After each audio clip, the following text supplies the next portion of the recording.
Muy buenas tardes. En nombre de BTG Pactual, quiero darles la bienvenida a este evento en el cual vamos a presentarles nuestras proyecciones y el análisis de las principales variables de la economía colombiana. Es muy importante saber que venimos de un año 2022 bastante movido. Un año que tuvimos resultados tan notables como que la economía creció al 8%, un porcentaje extraordinario, pero se nos disparó la inflación y el dólar en octubre superó los 5.000 pesos. Con esa perspectiva entramos a otro año muy complicado que nos trae mucha incertidumbre. En este año tenemos que analizar e incorporar a nuestros estudios los resultados de la economía mundial, el efecto de las reformas del presidente Petro y el efecto también de la política antiinflacionaria del Banco de la República, entre otras cosas. Para analizar precisamente todos estos eventos y para traducirlos en las proyecciones, he invitado a dos reconocidos expertos de BTG. En primer lugar, Daniel Guardiola, que es el Head de Equity Research de BTG, tiene una persona que tiene distinciones en las publicaciones nacionales e internacionales y que nos va a hablar sobre todo del tema de las inversiones en acciones. Buenas tardes, Daniel. Buenas tardes, Armando, y nuevamente un gusto estar aquí con toda nuestra audiencia. Muy bien. Y tengo el gusto también de presentarles a Munir Jalil. Él es el economista jefe de la región andina de BTG Pactual, un economista muy conocido en Colombia y con aportes muy importantes a la economía colombiana. Munir, buenas tardes. Armando, buenas tardes y buenas tardes a todos los que están aquí conectados para saber qué va a pasar o qué nos depara este año con tanta incertidumbre. Y yo quisiera comenzar, Armando, precisamente como para tratar de poner un poquito el orden en términos de las aguas en las que vemos que Colombia va a estar navegando este 2023, a ver si usted nos puede contar un poquito cuáles son efectivamente esas perspectivas internacionales que tenemos desde el punto de vista para Colombia.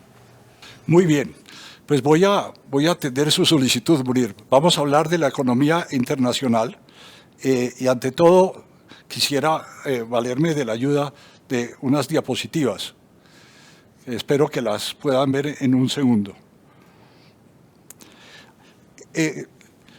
Cuando uno piensa en este año, lo primero que debemos recordar es que hacia mediados del 2022 teníamos muy malas perspectivas y malas proyecciones sobre este año, el 2023.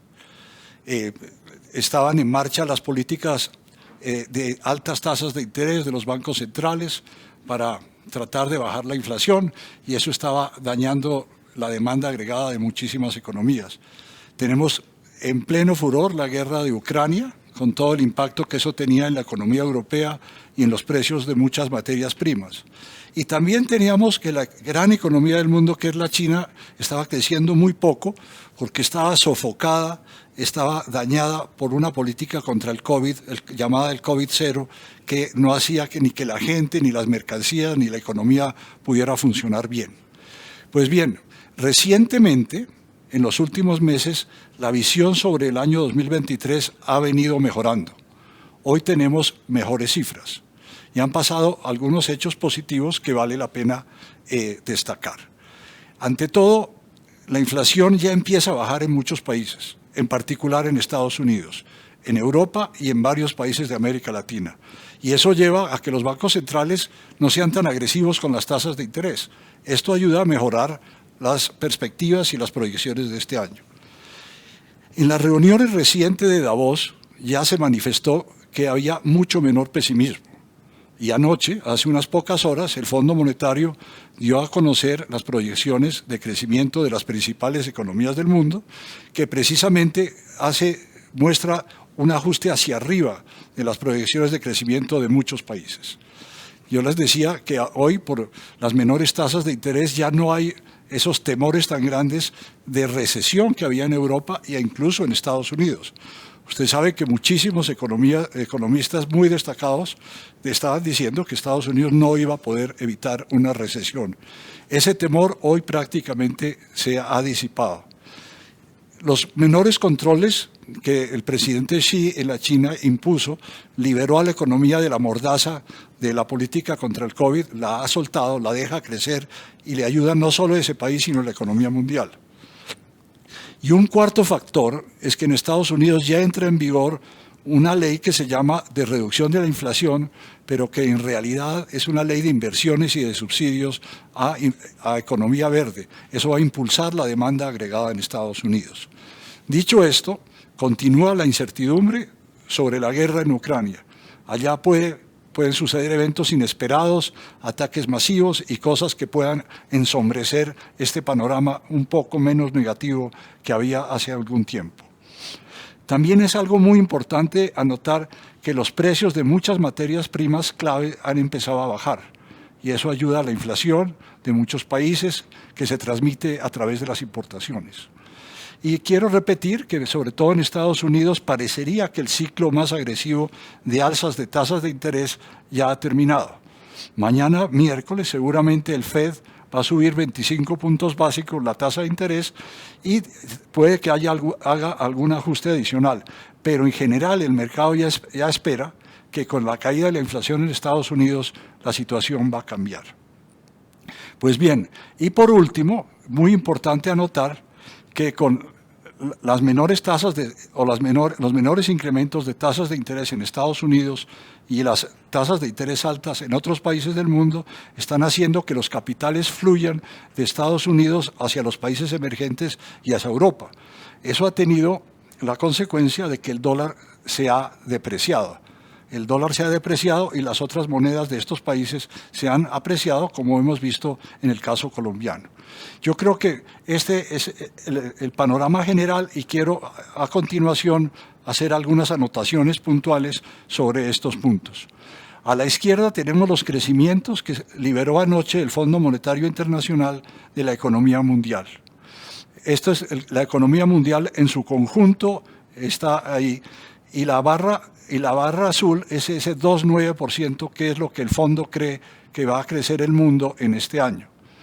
Venimos de 3,4 del año pasado, es decir, hay una caída, pero esa caída no es tan grande como se pensaba hace algunos meses. Estados Unidos, por ejemplo, donde está el cursor, se estima que va a crecer 1,4 este año. La revisión del fondo subió este número de 1 a 1,4, es decir, ya se observa esta mejoría en Estados Unidos. Europa, por ejemplo, se estima que va a crecer 0,7. Hace 3 meses el fondo pensaba que iba a crecer solo 0,7%. Y lo más interesante es China, abajo. La barra azul nos dice que se espera ahora que va a crecer 5,2%. Un crecimiento muy notable, por encima del año pasado que era 3, y hace unos 2 meses el Fondo Monetario pensaba que iba a crecer solo 3,3%. América Latina va a tener una caída de cerca de la mitad. El crecimiento va a ser de la mitad de lo del año pasado, alrededor de 1,8. Munir seguramente nos va a hablar de este tema más adelante. Este es uno de los temas. El otro tema que yo mencioné que es muy importante es que hay varios precios clave en la economía mundial que ya están bajando. Arriba, a la izquierda, sobre todo la línea naranja, la línea rosada, es el precio del gas. Fíjese cómo ha caído en los últimos meses. Básicamente por 2 factores. En Europa el invierno fue menos severo de lo que se pensaba, se utilizó menos gas para el calentamiento, se ha venido utilizando, y también los países europeos se han acomodado por medio de importaciones, cambios en puertos, en transporte, a los problemas de los bloqueos rusos. Entonces, energía más barata es una buena noticia para la inflación mundial y para la economía de muchos países. A la derecha tenemos los precios de varios alimentos también cayendo, abajo los precios de los granos y otros, que también eso influye y alivia la presión inflacionaria en muchísimos países del mundo. Y quisiera mencionar también a la izquierda, abajo, el precio de los fletes o el valor de los fletes. Estuvieron muy altos al final de la pandemia, con la guerra de Ucrania y el despegue de la economía, donde hubo grandísimos problemas logísticos, desajustes en los puertos, o no había barcos, o no había contenedores, había demoras, no se conseguían las importaciones. Pero esto se ha venido solucionando y la economía mundial está mucho más libre y los productos y las mercancías fluyen con libertad por toda la economía mundial. Eso es una buena noticia. Ahora, sobre la inflación. A la izquierda ustedes ven la inflación de los principales países y lo primero que se observa es que ya no, las líneas no siguen hacia arriba. Quiero señalar especialmente la línea azul, la de Estados Unidos, que ya va en 6,5 y lleva varios meses cayendo.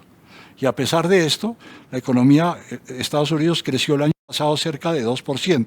Es decir, se nota que la política antiinflacionaria ha sido bastante efectiva y no ha dañado la economía como se temía antes.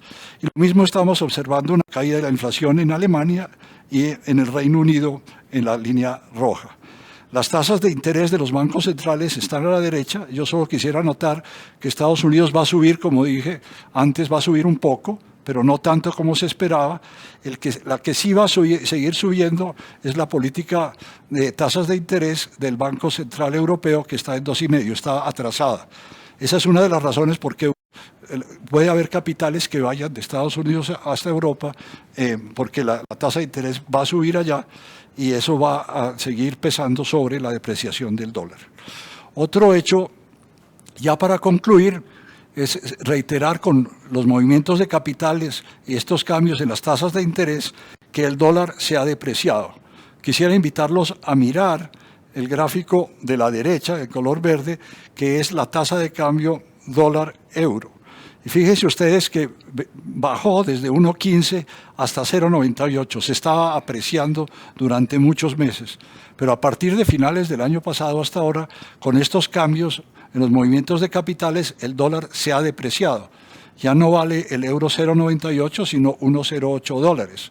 Y cuando el dólar se deprecia, se aprecian las otras monedas, las monedas del mundo, entre ellas las de América Latina, y por eso es una de las razones que está detrás de la apreciación del peso, que pasó de cerca de 5,000, está ahora más cerca de 4,600, 4,500.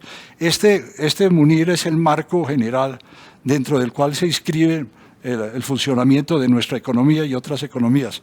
Ahora sí me toca el turno a mí de preguntarle, cuéntenos cómo ve la situación de la economía colombiana.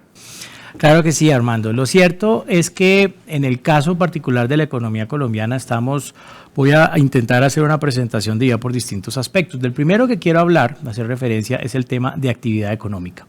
Claramente, cuando ponemos a Colombia en una comparación regional, y me atrevería a decir, el año fue tan atípico que la comparación puede ser mundial, Colombia se va a ver definitivamente en una situación muy, muy fuerte, porque pues estamos viendo una economía que va a estar creciendo mucho, que definitivamente en ese crecimiento económico del 2022, pues Colombia rompió todos los récords y fue una de las economías que tuvo uno de los mayores crecimientos. Para el año 2023, para este año, todos hemos venido hablando de la famosa desaceleración, que algunos tratan de interpretar también como que es que se nos viene un año complejo, un año de muchos retos, porque la economía colombiana necesita desacelerarse. ¿Y por qué necesitamos desacelerarnos? Porque resulta que venimos, como lo voy a mostrar en un segundo, con un problema de inflación bastante grande. Así las cosas, la idea es que Colombia va a pasar de ser una de las economías que más creció en el mundo en el año 2023 a una economía que vemos creciendo en un 1,4%, una visión más optimista que la que se comparte, por ejemplo, con instituciones como el Banco de la República o un poquito parecidas a las del Ministerio de Hacienda, en el sentido pues de que sí necesitamos que se frene la demanda. Hemos visto una gran fuerza de demanda que está teniendo y nos está generando problemas de inflación, y desde el punto de vista de la política monetaria, la manera, el sacrificio que tenemos que hacer en el 2023 es necesario para poder encauzar la inflación hacia unos niveles que sean más consistentes con ese objetivo que mantiene el Banco de la República, que es tener su inflación en un rango entre el 2 y el 4%. Cuando entramos a hablar entonces del panorama ya de inflacionario, vamos a hablar un poco entonces del tema de inflación, pues lo cierto es que con Colombia, y hacemos la comparación internacional, pues vemos efectivamente que tenemos una situación bien particular en la que esa comparación de Colombia, las inflaciones de Colombia que están graficadas aquí en la parte izquierda, a Colombia todavía es el único país de la región que todavía no ha alcanzado un pico inflacionario. No es el caso de las economías como la brasilera, que es la roja, que es la que primero comenzó a caer, no es el caso de la economía chilena, no es el caso de una economía peruana en donde ha habido cierta estabilización, ni es el caso también de la economía mexicana en donde ha habido una leve caída, pero igual caída en los datos de inflación. A Colombia le falta todavía ver el pico. Si queremos jugar a ser los negativos y a pensar pues que Colombia va a ser el país más extraño del mundo, lo que tendríamos que decir es que entonces en Colombia la inflación nunca va a caer, que la política monetaria que hace el Banco de la República entonces no funciona y que subir las tasas de interés no va a lograr contener la inflación, lo cual no es acorde ni con la historia ni con lo que hemos visto en este siglo, ni siquiera en los picos inflacionarios que hemos tenido con anterioridad durante este ciclo, en el caso particular de Colombia, años 2008-2016. Subir las tasas de interés es doloroso, subir las tasas de interés nos cuesta a todos, hace que consumir nos cueste hoy en día, la tasa de una tarjeta de crédito está en 45%. Eso duele y eso sí frena la demanda, porque si uno está a pasar a 36 cuotas un almuerzo, estamos en problemas. Entonces, en ese sentido, lo que tenemos que ver es que definitivamente esta reacción que se ha visto de política monetaria compartida por todos los países que tienen esquemas de inflación objetiva en la región, está funcionando para bajar la inflación. Entonces, nosotros sí defendemos el hecho de que la inflación en Colombia, aunque es el único país en donde todavía no hemos alcanzado el pico inflacionario, vamos de aquí a abril a alcanzar ese pico inflacionario y la inflación de a poco va a comenzar a caer, porque la política monetaria sí funciona. Cuando entramos a mirar efectivamente lo que se ha hecho desde el punto de vista de tasas de interés, lo cierto es que estamos en una situación en la que el Banco de la República pues necesita definitivamente seguir subiendo sus tasas. El viernes pasado nos hizo un incremento de 75 puntos básicos y nosotros creemos que en el mes de marzo va a ser 50 puntos básicos más, llevando esa tasa al 13,25, con lo cual esas tasas deberían ya quedarse quietas, por lo menos creemos nosotros hasta el mes de septiembre. Cuando comparamos esa dinámica, esa evolución que estamos esperando en materia de tasas con otros países de la región, lo vemos que el primer país de la región que vemos con posibilidades de bajar sus tasas de interés en abril va a ser la economía chilena, que es la única economía de la región, como mostramos en la anterior diapositiva, que va a experimentar una recesión suave en el año 2023. En el caso del resto de economías, en el caso de la economía brasilera, de México, vamos a empezar a pensar y a considerar disminuciones en el segundo semestre de este año. Entonces, Colombia está muy en línea, muy alineado en materia de lo que va a pasar en esa dinámica de tasas de interés. Y esto es un factor que es verdaderamente importante. Ahora más adelante que vamos a entrar a hablar de las posibilidades de inversión que estamos observando para este 2023. Cambiando un poquito entonces de tema, vamos a hablar ahora sí de las cuentas externas, vamos a hablar básicamente del talón de Aquiles de la economía colombiana, que es nuestra cuenta corriente.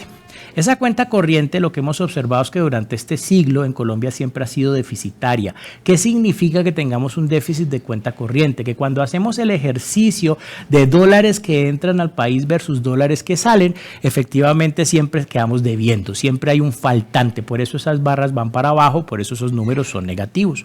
Claramente lo que observamos, por lo menos hasta el año 2014, era una estructura de cuenta corriente que era deficitaria, pero en niveles que llegaban máximo al 3%.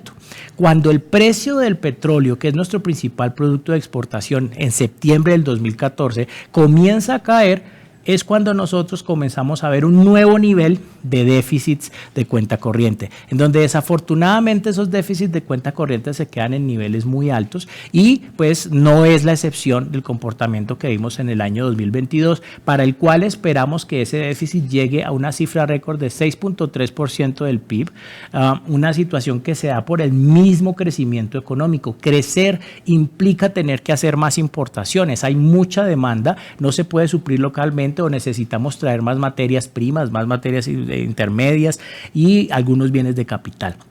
Para el año 2023 vemos una convergencia. La desaceleración significa que efectivamente podemos ver una disminución en ese déficit de cuenta corriente, pero nuestra percepción es que no somos tan optimistas como lo es instituciones como el Banco de la República, quien recientemente el día de anoche publicó que está esperando un déficit de cuenta corriente para este año del 3.9%. Valga el punto, el crecimiento económico que tiene el banco para este año es 0.2%, es casi nulo, mientras que el de nosotros es de 1.4%. La idea es que se nos disminuye ese déficit de cuenta corriente y esta es una variable muy importante a la cual voy a retomar cuando hablemos de dólar, si es que alcanza el tiempo. Si no, no hablamos de dólar. Imagínense dar una charla de inversiones y no hablar de dólar. Entonces, en ese orden de ideas, yo quisiera simplemente entonces hablar de un par de cosas adicionales. La siguiente de la que quiero hablar, el tema que quiero hablar de forma adicional, tiene que ver con los datos fiscales, los datos del gobierno.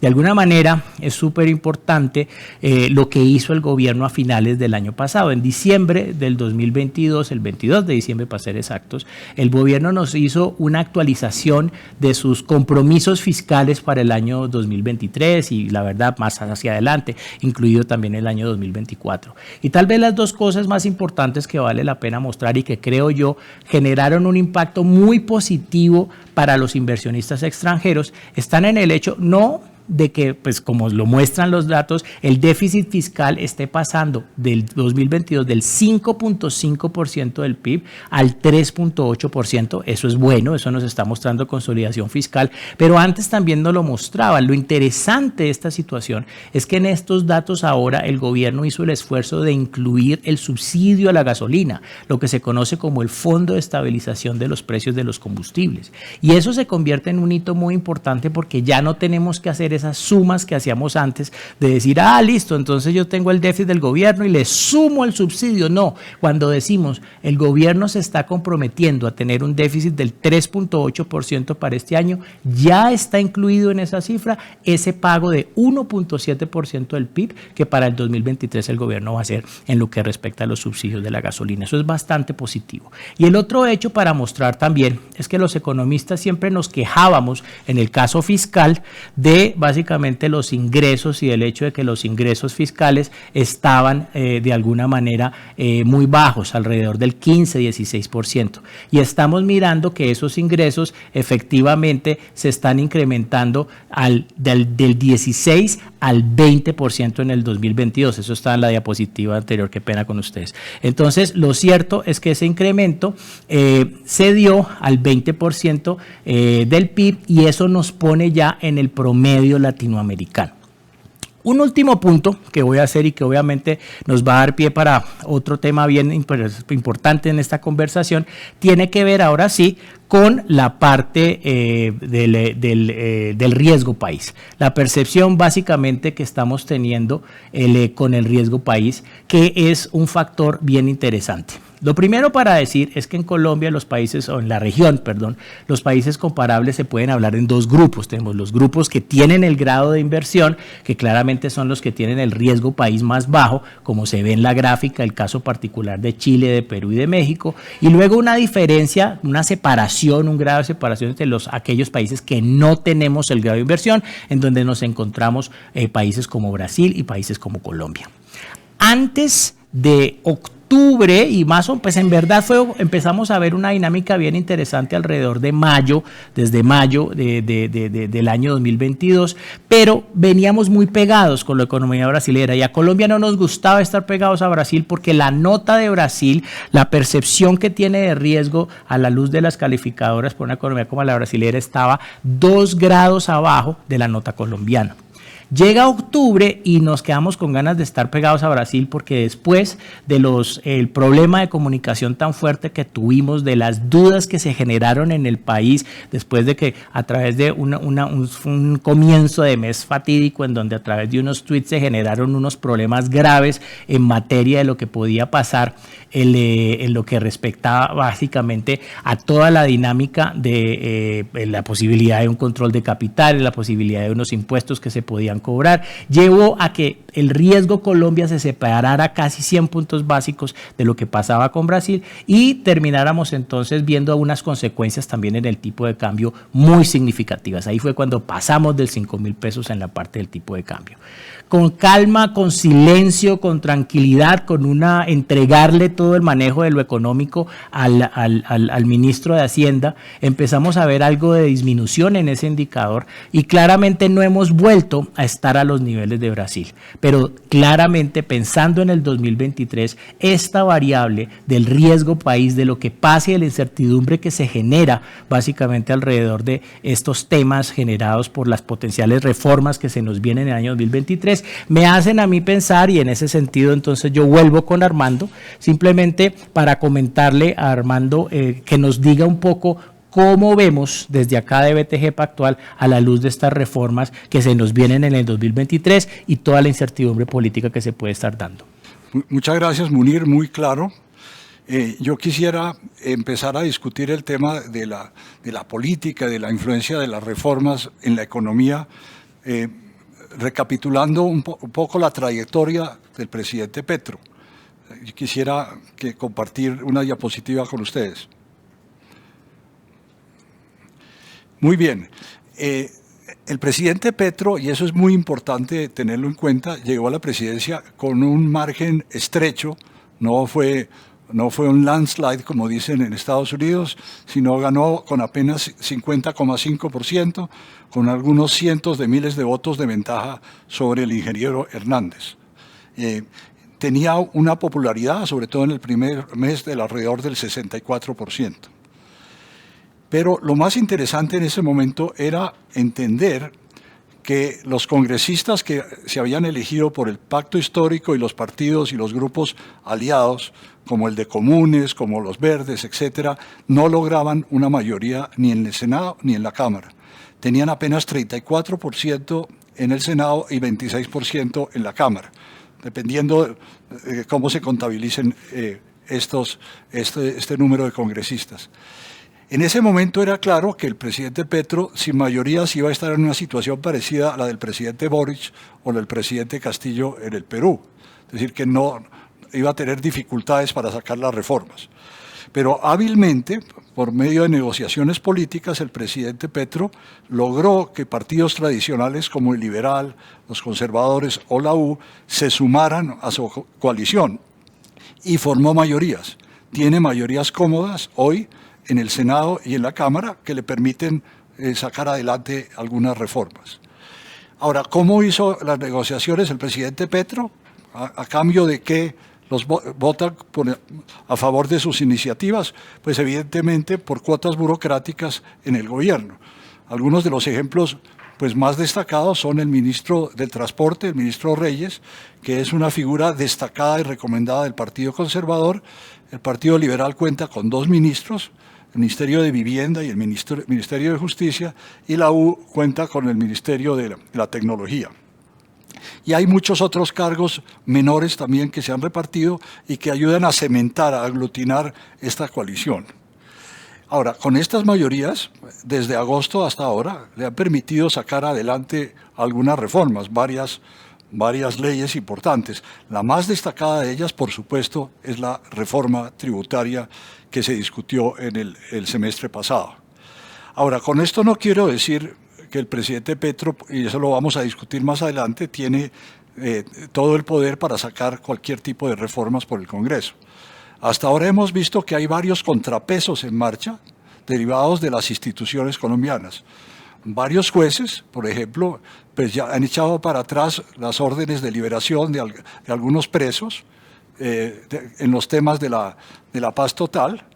La Junta del Banco de la República no ha acompañado, no ha seguido las iniciativas del gobierno, del ministro de Hacienda, en varias votaciones.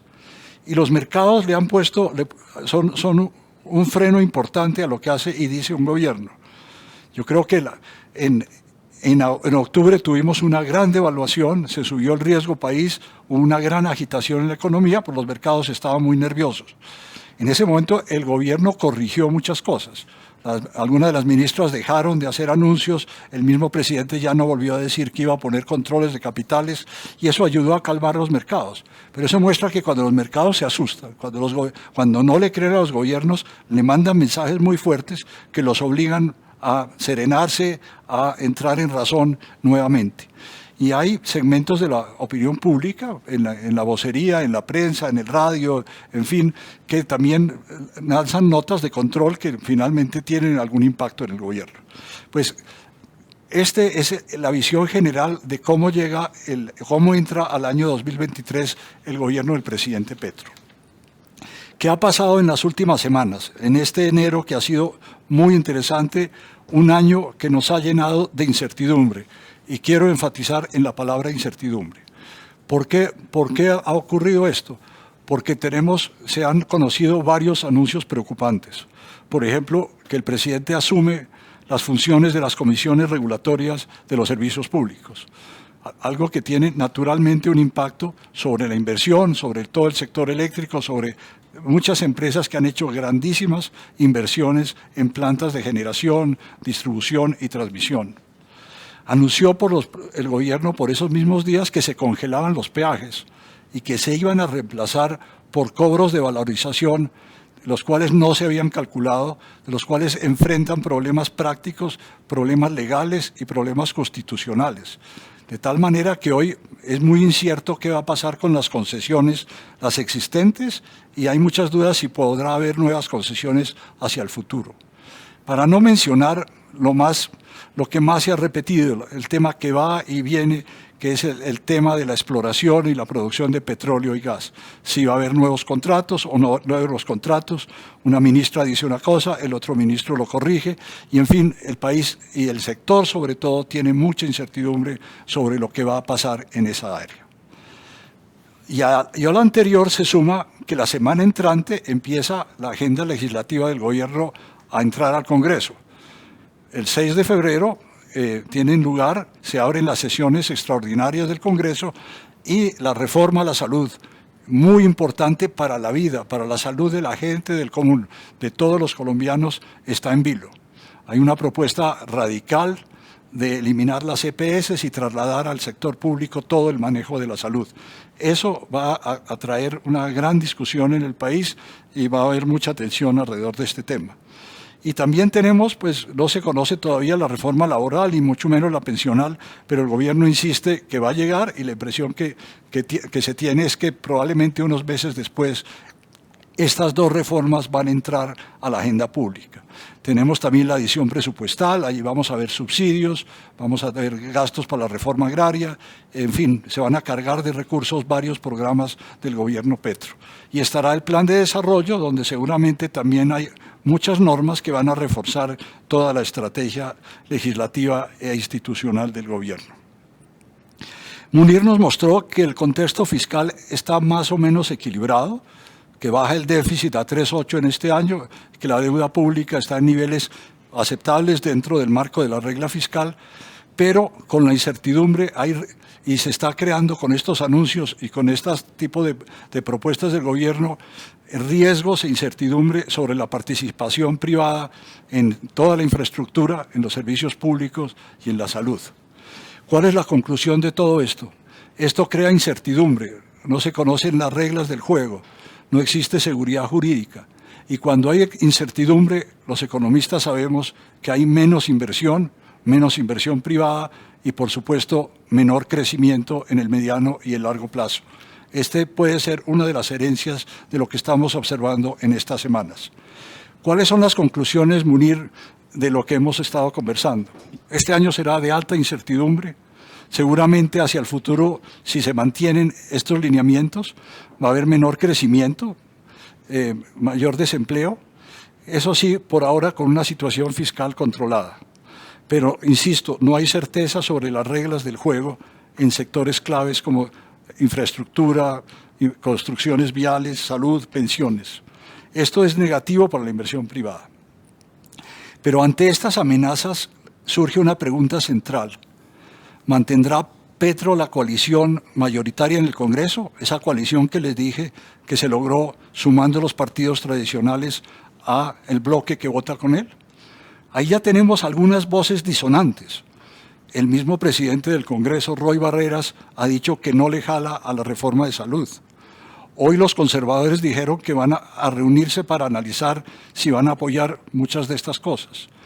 Y el jefe del Partido Liberal anunció hoy un pronunciamiento, lo llama él duro, la próxima semana. Eso por un lado. Pero también dentro del gabinete se sabe que hay tensiones. Por ejemplo, el ministro Gaviria no apoya la reforma a la salud. El ministro Campo tiene objeciones, se conocen objeciones al efecto fiscal de parar la exploración y la producción de gas y de petróleo. Es decir, dentro del mismo gobierno hay tensiones que, si no se moderan las reformas, pueden tener efectos indeseados sobre el avance de todo el paquete legislativo del presidente Petro. Ante todo esto, el presidente Petro ha dicho que tiene una popularidad aceptable, del orden de 50-54%, pues hay que ver si con una economía que crece mucho menos, que sube el desempleo, el presidente va a poder mantener ese margen de popularidad tan importante. Y obviamente detrás de todo esto está la meta electoral. Hay elecciones en Colombia en octubre y esto es muy importante para el gobierno y para todos los agentes políticos que compiten por las elecciones, por las alcaldías y las gobernaciones de Colombia en todas las cosas. Ahora, quedan algunas dudas sobre el crecimiento en los próximos años. El Banco de la República, Munir nos lo dijo, cree que la economía va a crecer 0 prácticamente este año y tal vez 0,5 el año entrante. Y si estos temas de incertidumbre llegan a la inversión, se pueden asentar ese tipo de cifras negativas para la economía colombiana en el largo plazo. Por eso nosotros estamos atentos a incorporar todos estos efectos de las reformas en la revisión de nuestras proyecciones en los próximos meses.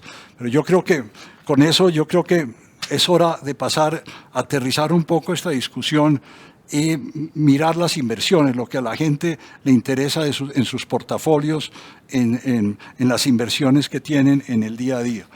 Por eso yo quisiera preguntarle a Daniel, por fin, que nos cuente cuáles son los elementos claves en el mercado de acciones, que nos cuente cómo va eso. Pues muchas gracias, Armando, y creo que entre tú y Munir hicieron una presentación muy buena, digamos, dando contexto de en qué mundo estamos, en qué mundo vivimos, qué factores hay que tener en mente y cómo está Colombia. Y aquí yo quiero, digamos, hablar un poco del mercado de acciones, pero antes de meterme a los factores que van a afectar el 2023, quiero hacer una breve recapitulación de lo que pasó en 2022, porque realmente 2022 fue un año estelar en términos de resultados financieros y operativos para las empresas.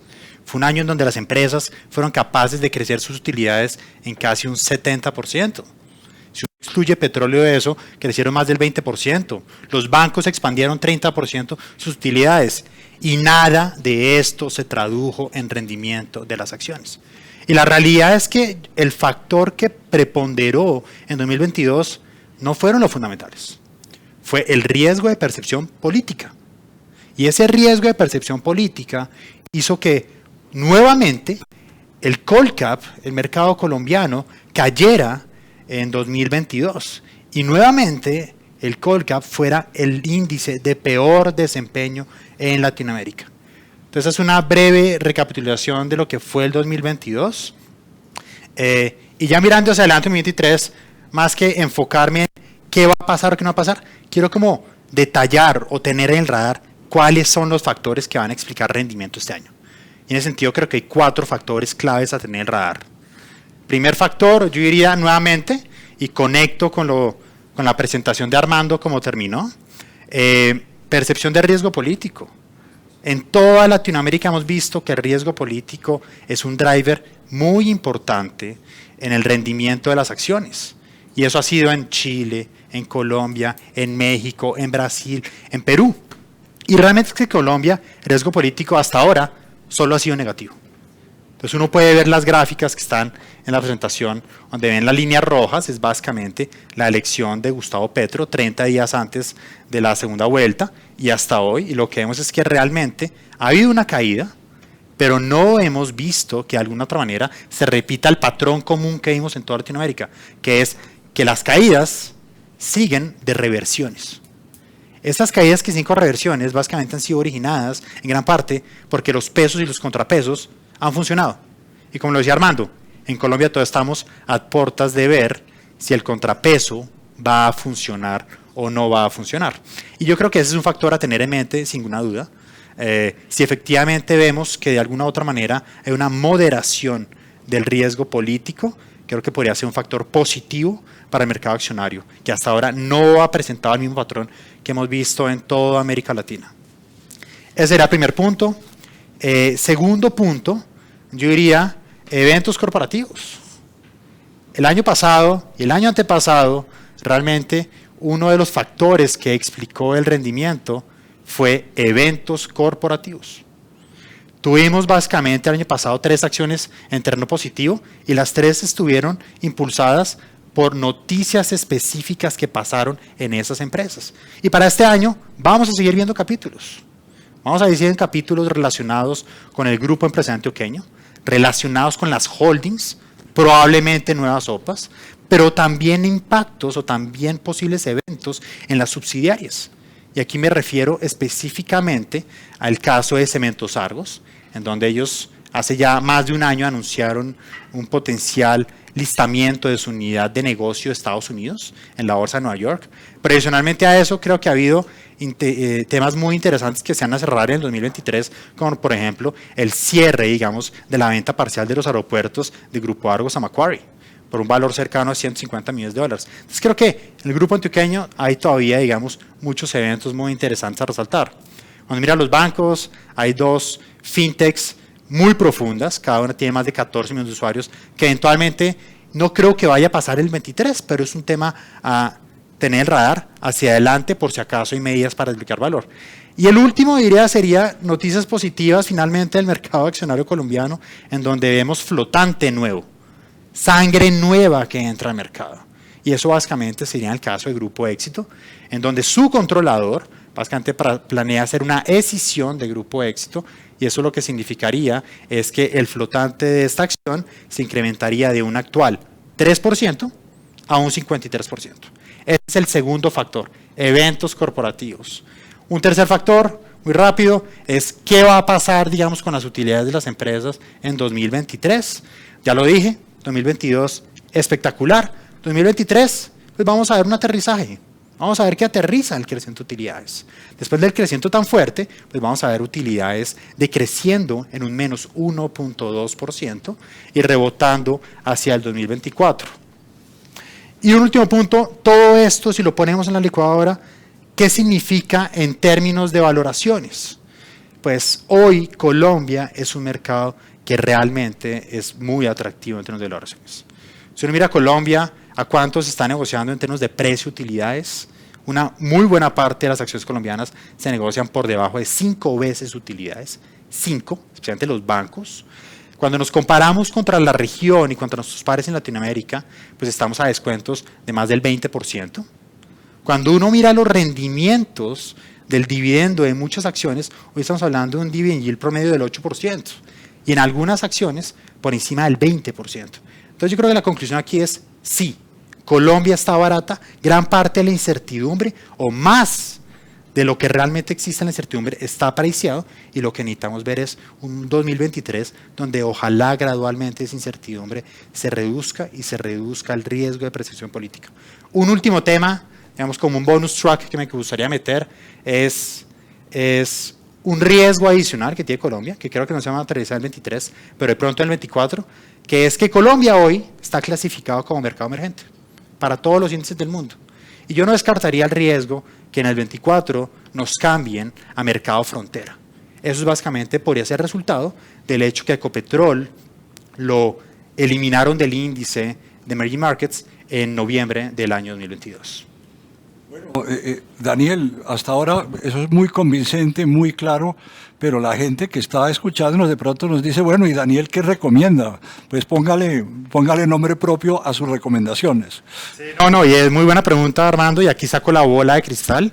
Yo creo que las tres acciones que hay que tener en el radar en 2023 son las siguientes: Ecopetrol, Bancolombia y Éxito. Y voy a ver una por una. ¿Por qué Ecopetrol? Y voy a decirlo por qué a pesar del riesgo político y por qué a pesar, digamos, del riesgo de deterioro del gobierno corporativo. Por varias razones. Primero, la visibilidad relacionada con el déficit del FEPEC que les mencionó anteriormente Munir ha mejorado muchísimamente, muchísimo, significativamente. Si efectivamente el gobierno decide pagar ese déficit a Ecopetrol cruzando dividendos, eso lo que va a significar en el caso de Ecopetrol es que hace una empresa que va a pagar un dividendo en abril de 2023 cercano al 26% de rendimiento. 26%. Aquí estamos hablando casi 8 puntos porcentuales de lo que está pagando la renta fija. Entonces, primer factor de Ecopetrol. Segundo factor, a pesar que el gobierno ha enviado señales mixtas con respecto a la exploración y producción de petróleo, pues realmente cuando uno mira el programa de exploración de Ecopetrol y de producción del 23, tenemos un año récord en CAPEX. Y ese año récord en CAPEX hay que sumarle que los precios del petróleo del año pasado fueron también precios muy buenos. Y eso lo que significa es que el reporte de reservas de Ecopetrol que se va a publicar ahora en febrero va a ser muy positivo. Y un tercer factor, yo diría, valoración. Cuando uno mira los precios a los que se negocia la acción de Ecopetrol, actualmente esos precios están implicando un precio Brent de largo plazo entre 50 y 55 barriles. Cuando uno mira la curva futuros del precio del petróleo a 2030, está cercana a $70. Estamos hablando que es un descuento de casi $15 por barril. Entonces creo que los tres factores son factores a tener en mente, a pesar que claramente hay una percepción de riesgo político muy alto y todo el proceso de sucesión del presidente de Ecopetrol creo que va a ser un tema que en el corto plazo va a afectar negativamente la acción. Entonces, una para tener el radar. Dos, Bancolombia. Bancolombia, digamos, creo que a diferencia de sus pares, se va a seguir beneficiando en el 2023 con unos mejores márgenes, mejores ROEs, mejor crecimiento de cartera, pero obviamente vamos a ver una desaceleración de utilidades con respecto al 2022.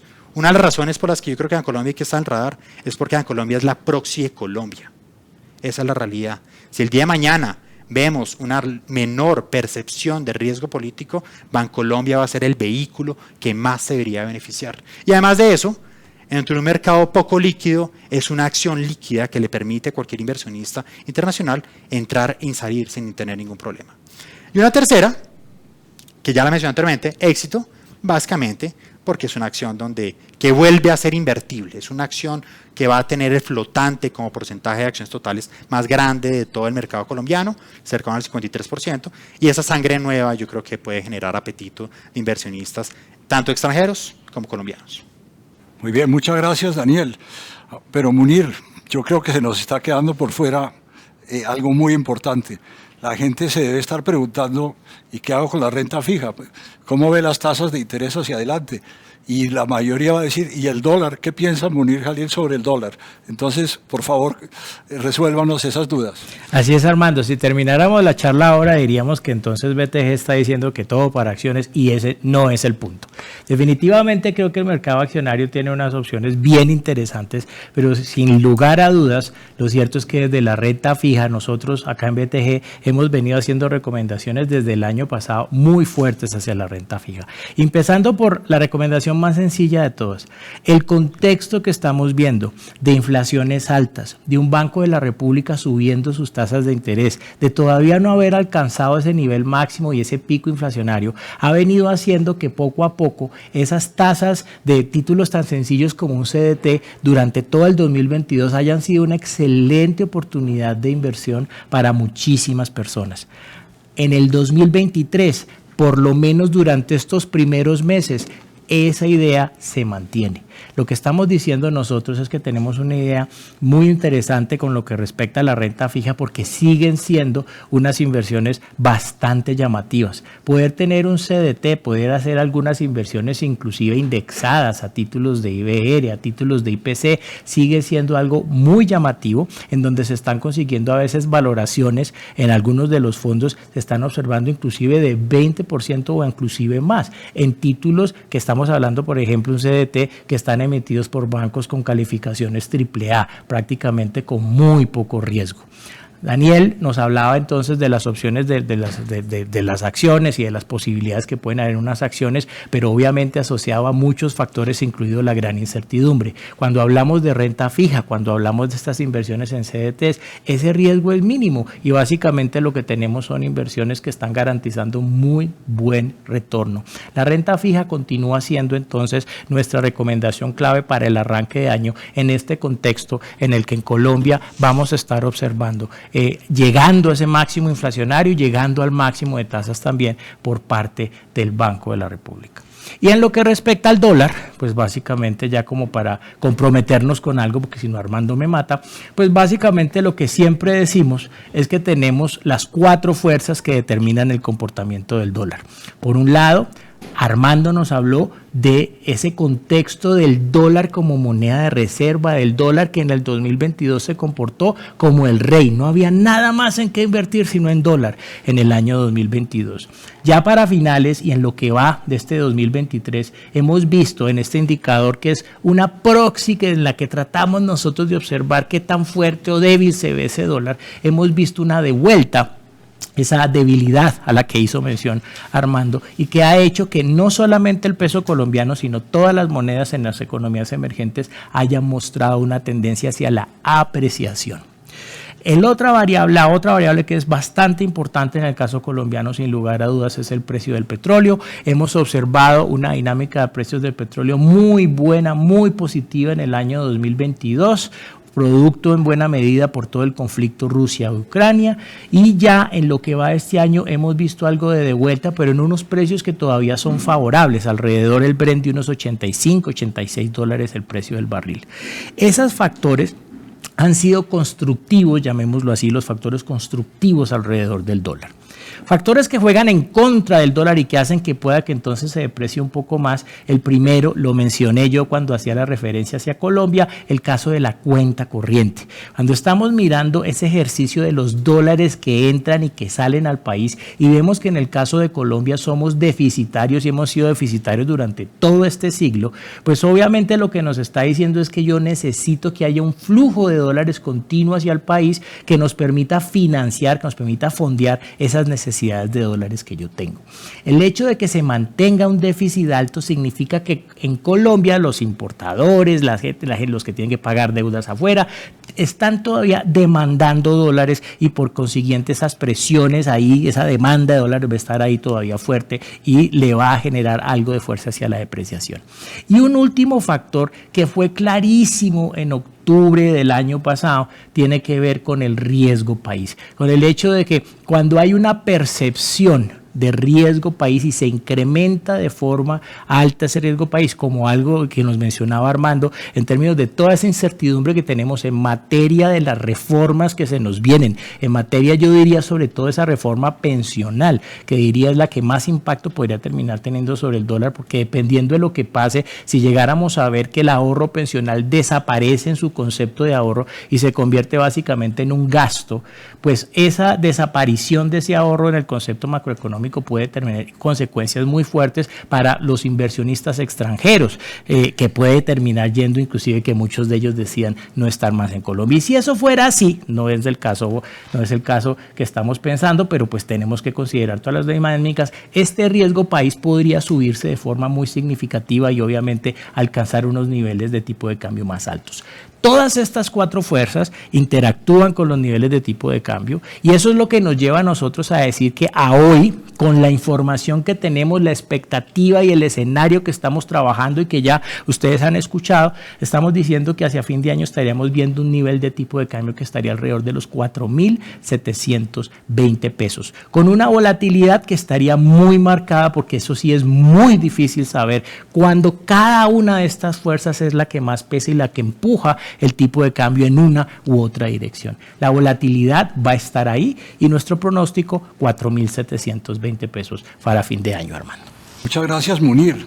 Yo creo que estamos llegando al final, pero me dicen que nos han llegado una cantidad de preguntas por medio del chat y quisiera que atendiéramos algunas. Me dice Munir que se las han enviado a usted y le rogaría que nos la transmita para revisar algunas de ellas. Así es, tenemos varias preguntas, varias y muchas muy interesantes. Como siempre, la mayoría son para Armando. Entonces, la primera, sí, ahí no hay sorpresa. Entonces, la primera que me parece interesante para mencionar, yo diría que está por el lado de, nos preguntan si qué tan factible, Armando, vemos en ese contexto internacional que haya una segunda ola de presiones inflacionarias en una economía como la de los Estados Unidos.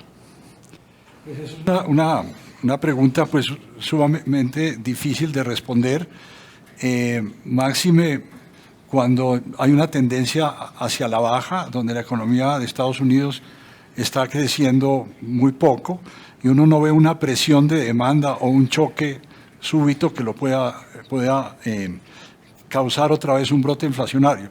Pero para especular se podría pensar de que si se recrudece, por ejemplo, la guerra en Ucrania y hay una obstrucción muy seria del comercio de energía y del petróleo, y los precios del petróleo otra vez suben a 100, 115, 120 dólares por barril, eso inmediatamente se va a reflejar en los precios de la gasolina al consumidor en Estados Unidos, va a entrar a trabajar sobre las expectativas y seguramente si esto ocurre otra vez vamos a tener problemas en los precios de alimentos muy importantes también que influyen en la canasta básica de esa economía. De tal manera que es difícil poner la bola de cristal, pero ese podría ser un evento, pues ya nos pasó, simplemente podría ser un evento que podría ser la consecuencia de un recrudecimiento de las crisis en Europa.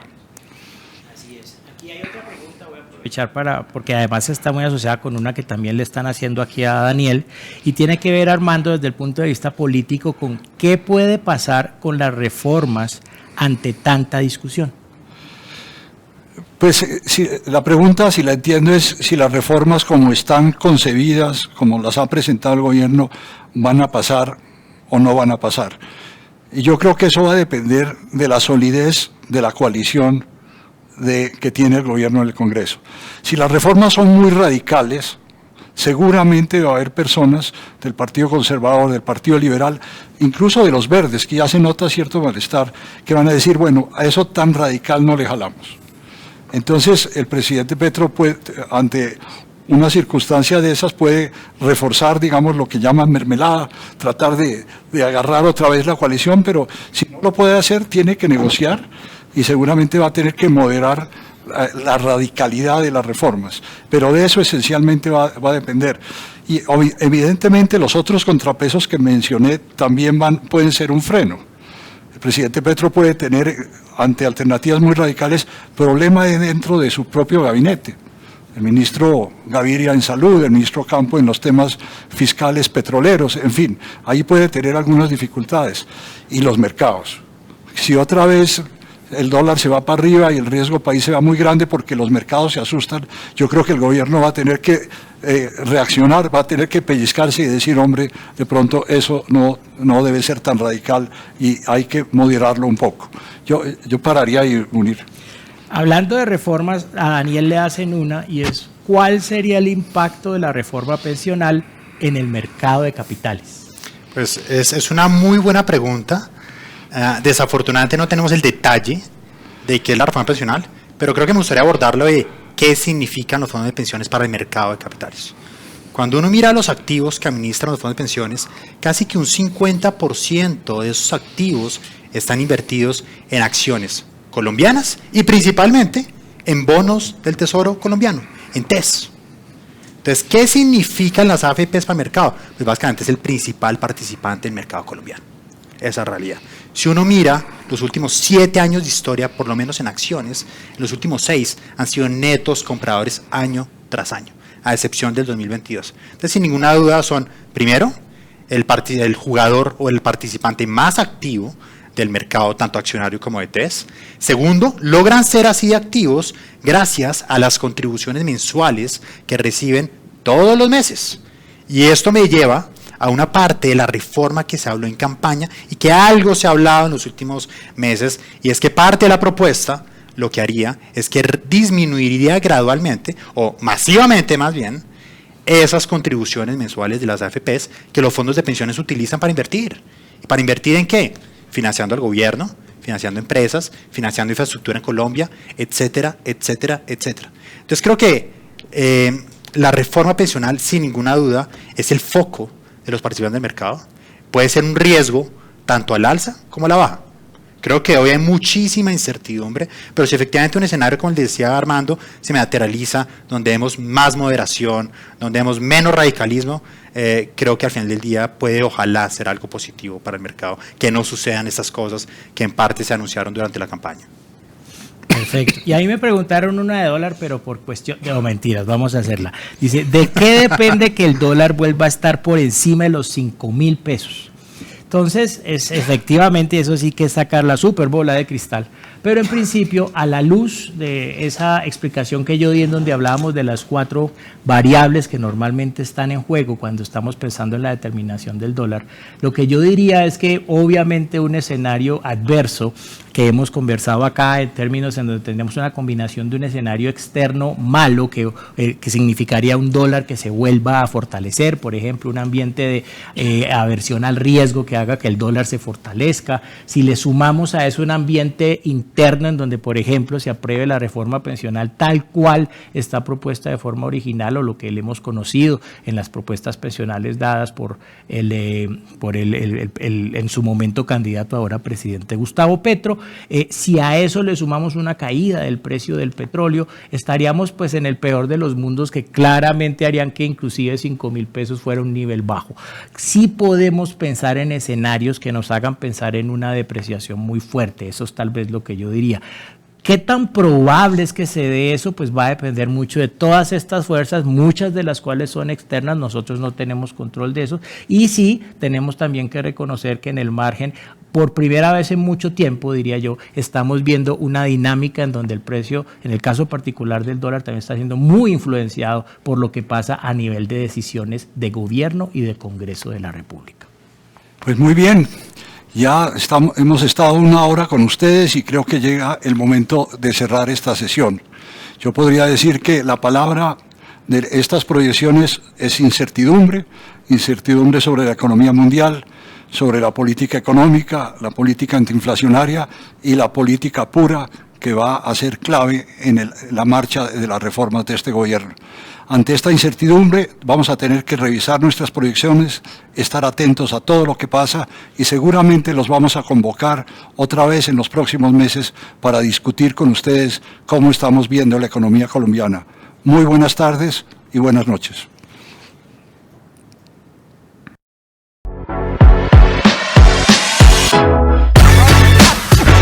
We'll be